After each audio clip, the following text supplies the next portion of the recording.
নমস্কার, দেখছেন কলকাতা টিভি, সঙ্গে রয়েছে অনন্যা। শুরু করছে সংবাদ সারাদিন। দিল্লির জেএনইউ এর প্রাক্তন ছাত্রনেতার জামিনের ফয়সালা দীর্ঘদিন যাবৎ ঝুলিয়ে রাখার গভীর উদ্বেগ প্রকাশ করল সুপ্রিম কোর্ট।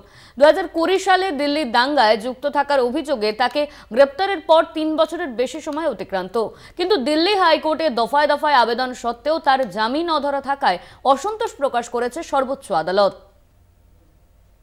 নাগরিক সংশোধনী আইন বা সিএএ এর বিরুদ্ধে দিল্লিতে বিক্ষোভে হামলার জেরে সাম্প্রদায়িক দাঙ্গার সূত্রপাত হয় 2020 সালের ফেব্রুয়ারিতে। ওই মাসেই সিএএ বিরোধী আন্দোলনের অন্যতম মুখ উমর খালিদকে গ্রেপ্তার করে দিল্লি পুলিশ। গ্রেপ্তারের পর গত 3 বছর 3 মাসে তাঁর জামিনের আবেদনে কর্ণপাত করেনি দিল্লি হাইকোর্ট।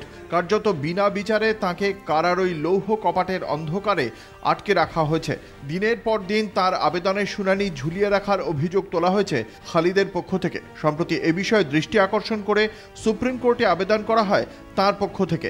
আদিবাসী ইতিহাসের ওপর ডক্টরেট করা ওমর খালিদ আদতে আম্বেদকরপন্থী সংগঠনের কর্মী। বিচার প্রক্রিয়া প্রলম্বিত করে তাকে বিনা বিচারে জেলে বন্দি রাখার বিষয়টি মোটেই ভালো চোখে দেখছে না সুপ্রিম কোর্ট। শীর্ষ আদালত মনে করে জামিনের অধিকার থেকে বঞ্চিত করা, ব্যক্তি স্বাধীনতা খর্ব করার নামান্তর। যত শীঘ্র সম্ভব তার জামিনের আবেদনের শুনানিকে অগ্রাধিকার দিতে নির্দেশ দিয়েছে সর্বোচ্চ আদালত। নিম্ন আদালত এবার কি ভূমিকা নেয়, এবার সেটাই দেখার।